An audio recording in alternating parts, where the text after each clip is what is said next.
He's gonna say it. He's gonna say it. It's this oil stain. Ooh.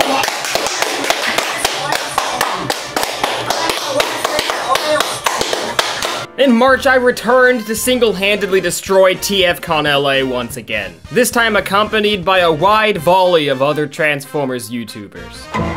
Got there a couple days early, met up with famous YouTuber Ultra Primal, and then we had to go to the airport to pick up famous YouTuber Paper Plane. We sat there at the baggage claim for like 30 minutes after his flight landed, and we were like, where'd this bro go? Did he die? Is he stupid? But it turns out there's 2 baggage claims, and he was waiting for us for 30 minutes.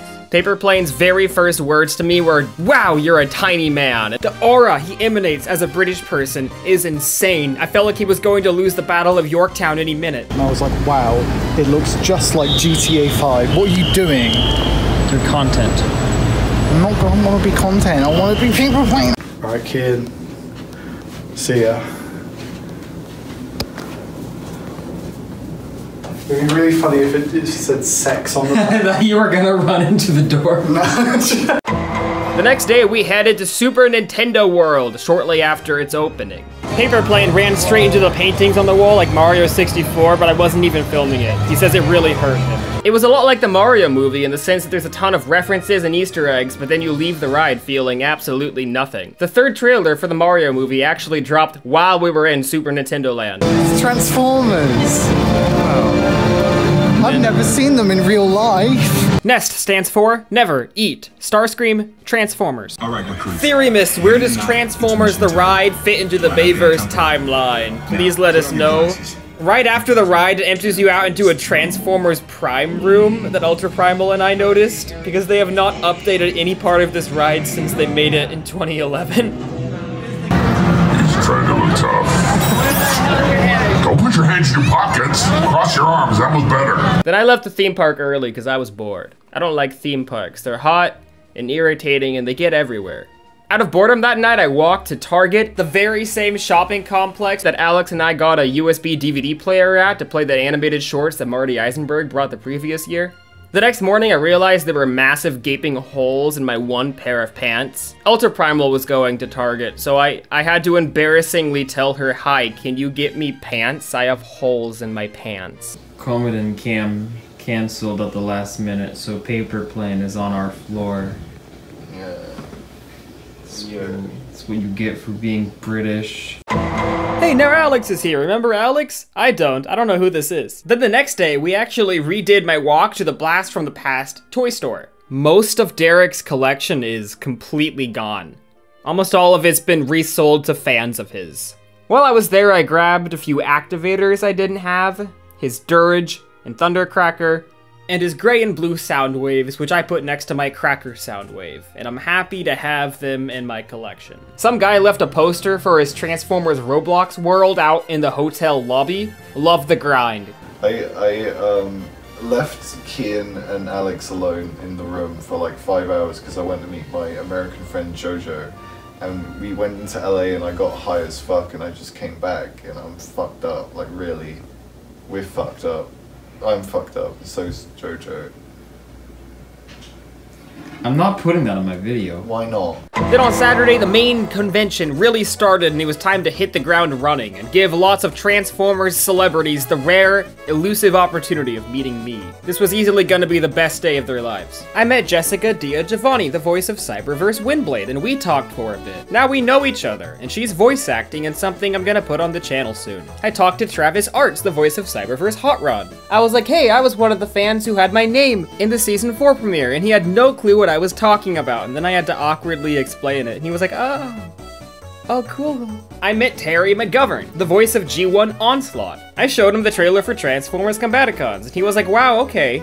I met Alan Oppenheimer, the voice of Sea Spray, and I was like, I can't believe Christopher Nolan's making a movie about you, and he was like, what? He's what? He's about... Is it about me? And I was like, no, it's a joke. It's about Robert Oppenheimer. It's the upcoming Nolan movie. Then the lady at the table helped explain it, and he was like, oh. I feel like he might be a little bit too old to still be doing these. Don't call Sea Spray at 3 a.m. I met Sue Blue, and I accidentally thought her wife was her for a second, and I was like, wow, you look different in person. And then the real Sue Blue, she's like, oh, you're a sweetie pie. And she patted me on the cheek. And I also met Meg Cat, a writer on Cyberverse and Earthspark. Bumblebee, what happened?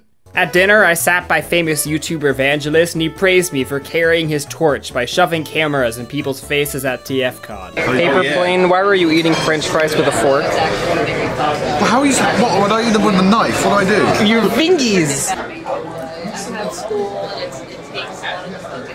I love the idea of looking at someone in the face and saying, do it. Derek Wyatt just punched me square in the testicles. I wanted to briefly pause because I've been asked to talk about a Transformers charity fan comic called THUNDERCLASH Goes Bananas, produced in association with the TF Nation partner, Toy Fu, which if you don't know, buys and sells Transformers toys and gives the profits to the charity Mary's Meals.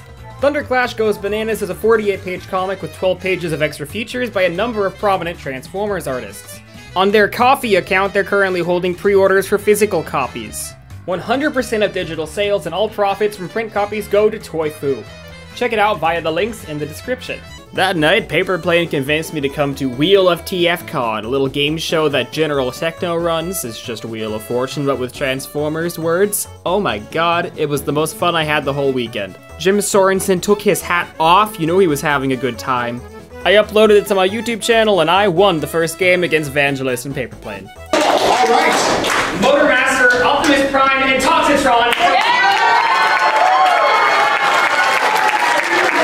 If you ever go to TFCon, go to this, it's fun as hell. People were still just guessing letters on this. People, no one up there knew it.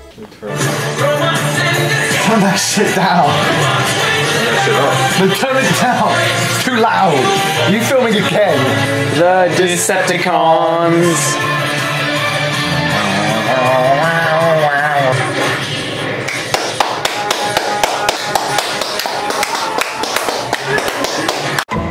The next day, we had our Transformers YouTubers panel. That was a lot of fun. I think my favorite part was when I got obliterated by famous YouTuber Emperor Kumquat. Transformers Prime Season 3, Episode 9.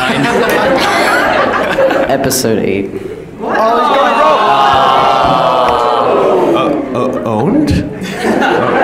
Fake ratioed in real life.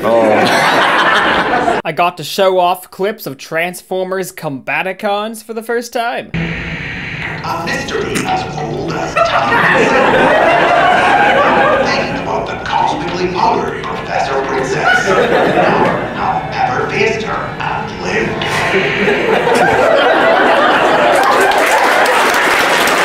Brother of the Junkions.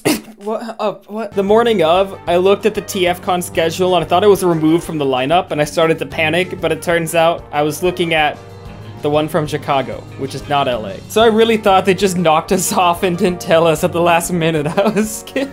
My original plan was to be like ghost hunting at TFCon. I literally brought ghost hunting gear. I brought a Ouija board to TFCon in my suitcase. But I got there and I was like, you know what? I just want to relax. I just want to have fun. That's what I did. I was gonna make it so I was actually possessed on the panel. And then it would have cut back to like my spirit, like running at it, like, I gotta get to the panel before anyway. It would have been mildly unfunny, but I would have done it. I met Swell Entertainment. She's not into Transformers at all, but she just happened to be covering the convention and she watched the YouTuber panel. Kean Carlisle, I believe.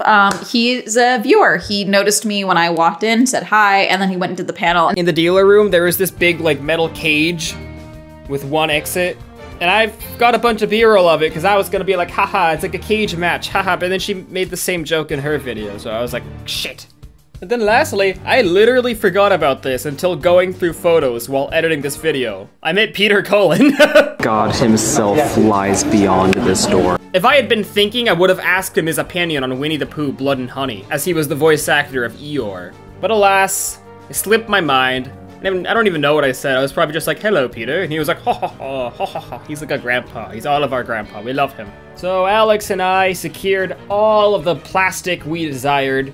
He got a bunch of things, I just got one special thing. Racism secured. And as the dealer room was packed down, it was time for everyone to go their separate ways. I had a lot of fun. I loved TFCon. I loved getting to know Paper Plane and Kumquat. I didn't shove a camera on his face as much, so there's not as much footage, but I got to know him and he's great. It was a wonderful time with a wonderful group of people, and I'm sure I'll be back. Paper Plane YouTuber.